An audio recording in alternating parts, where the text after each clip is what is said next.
আমাদের শিক্ষা নেওয়া উচিত। আমরা যখন মন্দিরের পাশ দিয়ে যাই, বৈষ্ণব ছাড়ো, আমি এখনকার জেনারেশনের কথা বলছি, যখন মন্দিরের পাশ দিয়ে যায় একটা নতুন প্রণাম এসেছে, কেমন একটু দেখাবে কেউ? বাহ, সুন্দর। মানে গোবিন্দের প্রতি ভক্তিটাও এখন এক আঙ্গুলে বন্দী, এক আঙ্গুলে প্রণাম হয়ে যাচ্ছে। না জানি আর কত কিছু বেরোয়। কেন মাথাটা নত করা যায় না? তুমি বাইক নিয়ে যাচ্ছ, দরকার কি মাথাটা নত করে দাও। গোবিন্দ মাথা উঁচু করে দাঁড়ানো চলে না, নিচু করে দাও। একটা বৃক্ষের ফুলও মাথা নত করে রয়েছে, আমরা পারি না। কারণ মনে রাখতে হবে মা, মাথা নত করতে কারা জানে জানো? এই গ্রামের সব থেকে বড় লোক আমি। দু টাকার বৈষ্ণব এসেছে, দাঁড়িয়ে দাঁড়িয়ে ভিক্ষা করছি, তার চরণে আমি মাথা নত করবো? অহংকার, অহংকার করো না।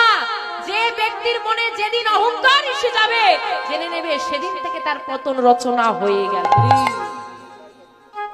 মনে রাখবে মা, যে গাছে ফল বেশি তার মাথাটা কেমন থাকে, আর যে গাছে বাবা ফল নেই তার মাথা কেমন থাকে?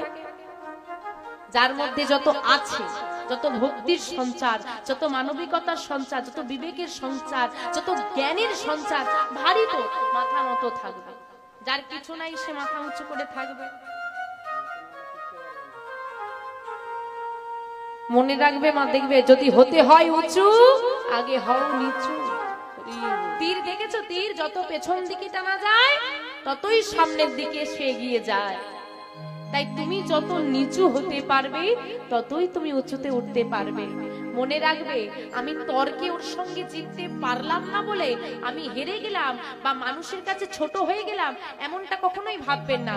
অনেকে ঝগড়া করে, দেখবেন ট্রেনে বসে তর্ক করেই যাচ্ছে যেন সেই ঠিক। ওই পাশের মানুষগুলো কিন্তু দুজনকেই খারাপ ভাবে। এগুলো শিক্ষা নেই। সমাজে বেরোতে হলে কিছু শিক্ষার প্রয়োজনীয়তা আছে, কিন্তু বর্তমানে আমাদের মানসিকতাটা এত নিচে নেমে গেছে বাবা। একটা ছোট্ট দৃষ্টান্ত, একটা মানুষ অ্যাক্সিডেন্ট হয়ে পড়ে থাকলে আগে মানুষ তুলে নার্সিং হোমে দিত, কি দিত না? দিত না? দিত তো। এখন অ্যাক্সিডেন্ট হয়ে পড়ে থাকলে কি করে? আগে ছবিটা তুলে তারপর নিয়ে যাবি। ও বেটা মরে যায়, ছবিটা তোলাটা বেশি দরকার। এই হচ্ছে আমাদের সমাজ। তাই বলছি বাবা, তুমি তর্ক করো না। যদি মনে হয় সে ভুগছে, হ্যাঁ তোমারটাই ঠিক না, পাশের মানুষটা বলবে, সবাই জানে ভুল কোনটা ঠিক কোনটা। পাশের মানুষটা বলবে দুজনের শিক্ষার তফাৎ আছে, ওর মধ্যে হয়তো শিক্ষা বেশি আছে, যে জিতে গেল তার মধ্যে হয়তো পুঁথিগত বিদ্যা বেশি আছে, কিন্তু যে চুপ করে গেল, ঝগড়াটা লাগালো না, তার মধ্যে মানবিকতাটা বেশি আছে। কারণ এখনকার সমাজে শিক্ষিতের অভাব নেই, শিক্ষিতের অভাব আছে। এখানে যারা বসে আছি 100% এর মধ্যে 95% মানুষ শিক্ষিত, কি তাই তো? কিন্তু মান হুঁশের ভিড়ে মানুষ কজন আছে খুঁজে পাওয়া মুশকিল। তাই বাবা, মানুষ হওয়া লাগবে, পুঁথিগত বিদ্যায় ভরে নিয়ে মান হুঁশ দরকার নেই। আজকে আমাদের সমাজে মান হুঁশের ভিড়ে মানুষের বড় অভাব পড়ে গেছে বাবা। রাধে রাধে।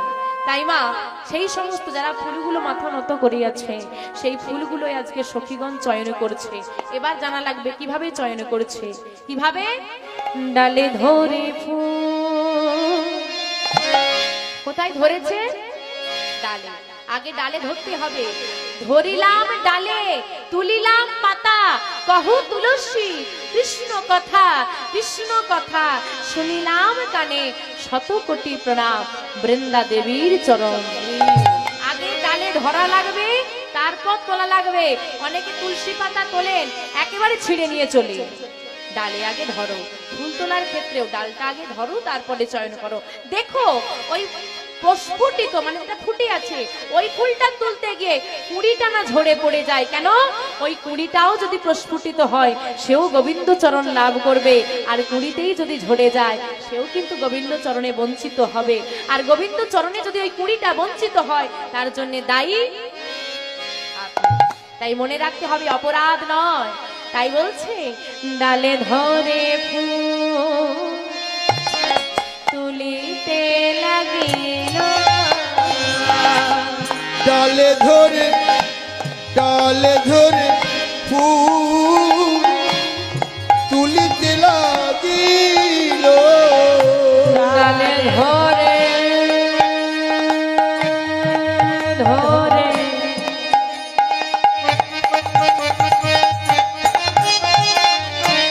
ডালে ধরে ফুল ডালে ধরে ডালে ধরে ডালে ধরে ফুল তুলিতে লাগিল